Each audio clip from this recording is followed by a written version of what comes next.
ધોળિયા ધોરાજી તરીકે ઓળખાતા ધોરાજીની હાલમાં શું છે પરિસ્થિતિ? આ સવાલ કરવાનો હવે સમય પાકી ચૂક્યો છે, કારણ કે સ્થાનિક સ્વરાજની ચૂંટણી રોંચિંગો ફૂંકાઈ ગયું છે. ધોરાજીની હાલ શું છે સ્થિતિ તે જણાવવાનો હવે સમય આવી ગયો. એટલા માટે જ TV9ની ટીમે ધોરાજી પહોંચી આપને જણાવી દઈએ કે ધોરાજીમાં કુલ 36 બેઠકો છે, જેમાંથી ગત ચૂંટણીમાં કોંગ્રેસે 22 બેઠક જ્યારે કે ભાજપે 14 બેઠક હાંસલ કરી હતી. તમામ બેઠકો પર કુલ 62,000 મતદારો મતાધિકારનો ઉપયોગ કરશે. ધોરાજીની સ્થિતિ વિશે શું કહી રહ્યા છે સ્થાનિક નેતાઓ અને રહીશો તે પણ જુઓ. નગરપાલિકાની ચૂંટણીમાં નગરના પ્રશ્નોની ચર્ચા થતી હોય છે. અત્યારે અમે છીએ ધોરાજી નગરપાલિકા મત વિસ્તારમાં.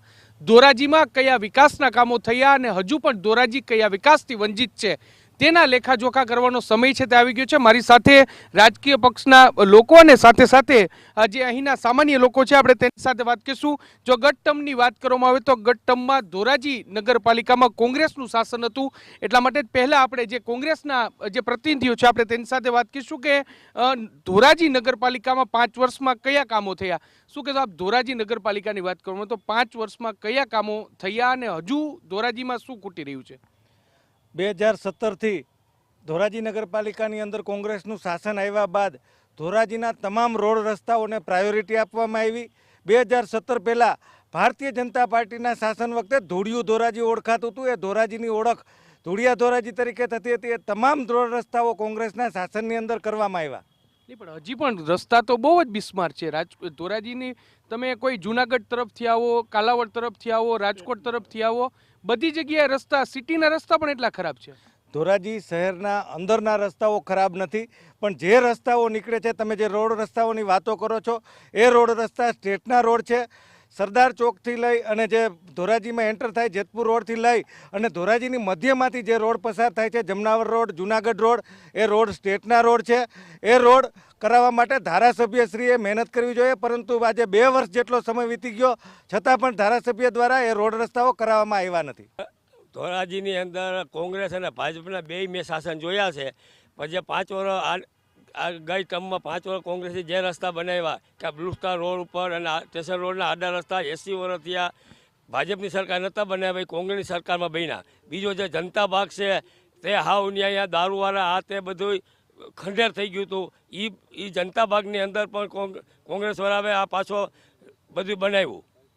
અને રોડ રસ્તા પણ અત્યારે સિટીની અંદરમાં બહુ ફર્સ્ટ ક્લાસ બનેલા છે. રિયા રસ્તા બહારના, તો એ જે બહારના તો અંદર એન્ટર થતા બધા તમામ રસ્તા સારા છે.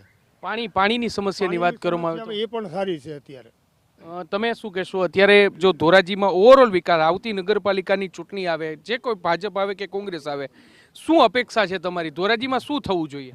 ધોરાજીમાં સારી કામગીરી થવી જોઈએ ને કોંગ્રેસની શાસનની અંદરમાં 5 વર્ષની અંદરમાં સારા કામ થયા છે. ધોરાજીના જે જનતા બાગની અંદરમાં પણ સારો વિકાસ થયો છે. બીજું સ્ટ્રીટ લાઇટ, સફાઈ, પાણી એ પણ સારું છે. સ્ટ્રીટ લાઇટ, સફાઈમાં એ પણ પાણી વ્યવસ્થિત મળી રહ્યું છે પ્રજાને. ધોરાજીમાં તો ગઈ ટર્મમાં ધારાસભ્ય હતા 17થી 22 લગ્નમાં લલિતભાઈ વસોયા, એને લગભગ કામ પૂર્ણ કર્યા છે. આપ તમે જોઈ શકો છો જે આ જનતા ગાર્ડન છે અત્યારે જે બિસ્માર હાલતમાં હતો, એ ધારાસભ્ય આવ્યા પછી લલિતભાઈ આવ્યા પછી જ આપ જોઈ શકો છો.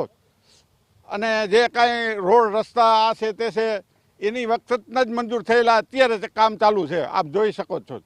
દાદા, તમે શું કહેશો? પ્લાસ્ટિક ઉદ્યોગ અહીંયા છે, ધોરાજીની ઓળખ છે, શું માનો છો? નગરપાલિકા એને સુવિધા બધી પૂરી પાડે છે? નગરપાલિકા એને લાઇટની સુવિધા તો પૂરી પાડી છે આખા રોડ ઉપર. રોડ રસ્તા માટે એને બોલાવ્યા હતા 1-2 વખત કે ભાઈ તમારા કારખાના સુધી રોડ રસ્તા બનાવે નગરપાલિકા, ટેક્સ તમે ભરો એટલે બનાવવા ફરજિયાત છે. પણ એ લોકો સહમત નથી થતા. પ્લાસ્ટિકવાળા, પ્લાસ્ટિક એસોસિએશનવાળા બીજેપીના કાર્યકરો છે, એટલે જેથી કરીને કોંગ્રેસ આરે સહમત નથી થતા. નહીંતર એ બધા કારખાનાના રસ્તા થઈ ગયા. અત્યારે પ્લાસ્ટિક ઉદ્યોગ સરકારની નીતિ ઓલી છે ખરાબ, કે જેથી કરીને પ્લાસ્ટિક ઉદ્યોગ ભાંગી પડ્યા છે. આજે 80%